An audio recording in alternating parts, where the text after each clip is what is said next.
Global માર્કેટ્સની update સાથે જોડાયા છે સહયોગી નીરજ કંસારા. Neeraj, good morning. અને આજે એકવાર ફરી રિકવરી તરફ યુએસ માર્કેટ જતા દેખાઈ રહ્યા છે, પરંતુ ડિટેલ્સ શું આવતી દેખાઈ રહી છે? જી, એટલે જો છેલ્લા 2 દિવસથી એવું થઈ રહ્યું છે કે ભારતીય બજારમાં પહેલાં ફોલ આવે છે, ત્યાં રિકવરી આવે છે, ત્યારબાદ આપણને અમેરિકાના બજારની અંદર ફોલ અને રિકવરી જોવા મળે છે. પરંતુ ગઈકાલે જો ત્યાં પણ એક સ્માર્ટ રિકવરી આવતી જોવા મળી. ડાઉ જોન્સ ગઈકાલે આપણને 322 પોઈન્ટ જેટલો વધતો જોવા મળ્યો. નાસ્ડેક અને S&P 500 તો લગભગ 1% જેટલા આપણને અહીંયાથી વધતા દેખાયા હતા. અને બજારની અંદર આજે રિકવરી આવી છે, એ રિકવરી ખાસ કરીને ખૂબ મહત્ત્વની કહી શકાય. અને જો ગઈકાલે આપણે જ્યારે વાત કરી હતી જે કે S&Pના જે તમામ સેક્ટર છે એની અંદર આપણે ગઈકાલે ઘટાડો જોયો હતો, પરંતુ આજે જે રિકવરી આવી છે એમાં તમામ સેક્ટોરિયલ ઇન્ડેક્સની અંદર પણ આપણને અહીંયાથી વધારો આવતો જોવા મળ્યો છે. આશા અહીંયાથી એક જ છે કે બજારને જે છે એ 2024ની અંદર જે વ્યાજ દરો છે એ વ્યાજ દરો વધવાની આશા છે અને એને કારણે આપણે એક આ તેજી આવતા જોઈ છે. હવે આ બધાની વચ્ચે ગઈકાલે આપણને એક માઇક્રોન ટેકના શેરની અંદર પણ સારી એવી તેજી જોવા મળી. શું કારણ રહ્યા? તો અહીંયાથી અનુમાન એવું બની રહ્યું છે કે કંપનીના ત્રિમાસિકના પરિણામ જે છે એ અનુમાનથી ઘણા સારા રહી શકે છે અને ખાસ કરીને કંપનીની જે આવક છે એ $5300 કરોડ રહેવાની આશા છે. અને જે છેલ્લા 2 વર્ષથી આપણે જે ચીપની સપ્લાયની સમસ્યાઓ જોતા હતા એ 2024ની અંદર થોડી અહીંયાથી ઈઝ થઈ શકે છે અને એને કારણે અહીંયાથી એક સપોર્ટ મોટો સ્ટોકને દેખાયો. અને જુઓ, ગઈકાલે આપણે માઇક્રોન ટેકના શેરમાં લગભગ 9%ની આસપાસની તેજી જોવા મળી છે.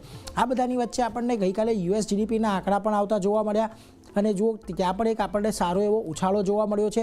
અને ગઈકાલે જે આપણે Q3નો GDP આવતા જોયો 4.9% પર આવતો જોવા મળ્યો છે. એટલે ત્યાં આગળ જે વ્યાજદર વધારાની અસરો કે જે મોંઘવારીને કંટ્રોલ કરવા માટેના જે પણ પગલાઓ લેવામાં આવ્યા એ બધાની વચ્ચે પણ એક સારો એવો ગ્રોથ USની અંદર આપણને ગઈકાલે જોવા મળ્યો હતો. આની સાથે જોબલેસ ક્લેમના આંકડા પણ આપણને આવતા દેખાયા કે જ્યાં આગળ થોડો એક સામાન્ય વધારો વીક ઓન વીક આપણને જોવા મળ્યો છે. 2,05,000 જેટલી જોબ ત્યાં આગળ નવી જે ક્લેમ છે તે કરવામાં આવી છે, પરંતુ જો કોઈ વધારે એ નથી.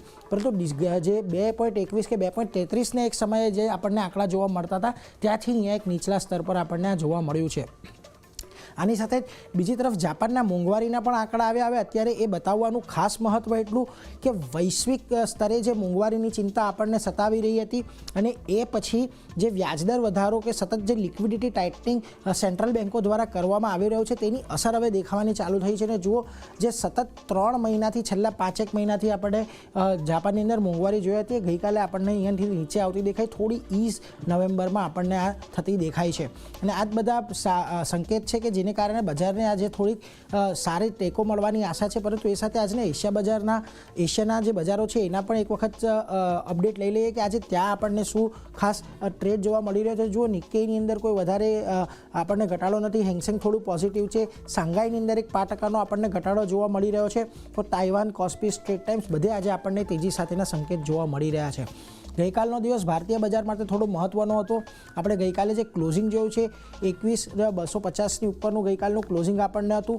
અને જો નિફ્ટી ફ્યુચર્સ ગઈકાલે 350 પર આપણને સેટલ થતાં જોવા મળ્યું હતું, પરંતુ ગિફ્ટ નિફ્ટી અત્યારે એનાથી પણ ઉપરના લેવલ અત્યારે બતાવી રહ્યું છે.